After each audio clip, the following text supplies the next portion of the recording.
Financial planners have stressed the importance of looking beyond budgeting for the new year's individual fiscal goals.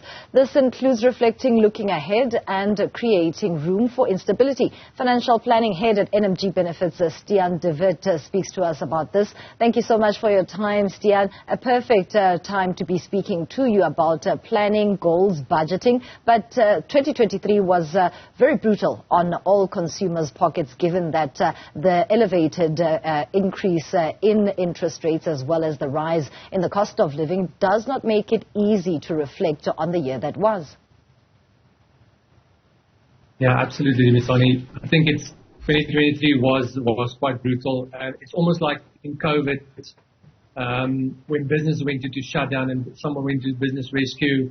It's almost a time in a case like that where people have to go and say, okay, I have to reflect, I have to step back. I'm my own business owner, and let's see how can I salvage the ship. And that starts with a budget. So that's the first thing to do, is to have a look at a budget and say, okay, how did I do last year? And there might be situations where you really stuffed up and you really overextended yourself on debt. But now's the time not to shoot yourself in the foot or to go and sulk over it, but actually to start taking stock and say, okay, what do we do next? Now, it speaks to also prioritizing one's needs and wants. How do you even begin that process? Writing off the mistakes that you may have made and planning ahead for a brand new fiscal year. Yeah, I think when it comes to your budget, there are three items. You have your obligations, you have your needs, and your wants. Your obligations, you can't do something about. But that habitual latte or cappuccino that you buy around the corner before going to the office, that adds up. That's a 600, 700 Rand a month expense that you can utilize towards paying off debt. So it's important to go and take stock of not just your expenses, but also of your debt, and have a look at your debt and say, what are the debt that I have? And set a goal to say, do I want to pay off my debt this year? With when you look at your fitness and your health, people say it's not what happens between Christmas and New Year what counts, but what happens between New Year and Christmas that counts. And the same applies to your finances. Now's the time to go and say, okay, let's have a look at our debt and start with that high interest elements of debt and cut the credit card. Leave it at the home or cut it completely and have a war against debt policy for this year. The analogy used about the duration and the period between Christmas and New Year becomes part of my next question about how often we need to have this reflection when it comes to our spending, our budgeting, and also what is in the kitty to be spent and what it is meant to be doing as opposed to living beyond one's means. At least once a month.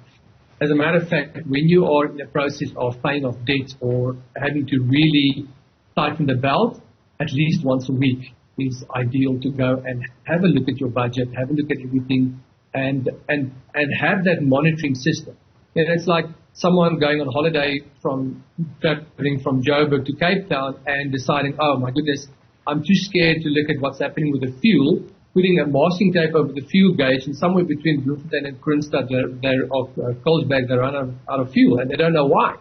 So it's important that we as individuals go and have a look at our budgets on a weekly basis, especially in paying off debt. And then when you overextend on certain elements, don't sulk about it and don't crucify yourself, but actually just say, okay, let's move on it.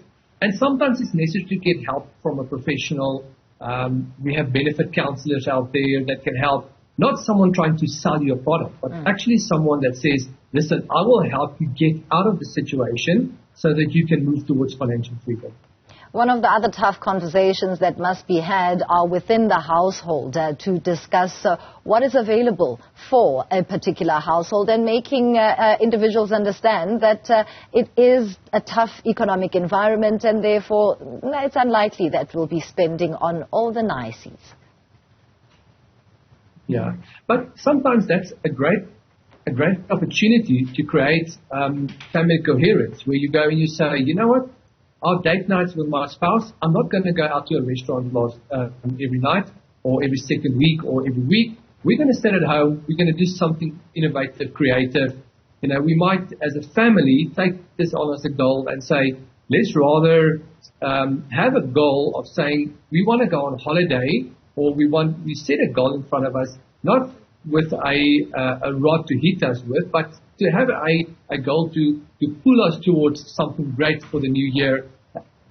Put a goal around it to say, if I, for instance, pay off my debt, we'll do this and this and this and this. But it's, as you say, it's really important to get it as a family. If the husband and wife or spouses aren't in coherence around this, it becomes a very, very difficult and tough conversation. Lastly, Stian, what's to be said about an argument made by some South Africans who are obviously cash-strapped in saying there just isn't enough to even look at setting goals or using the budget word?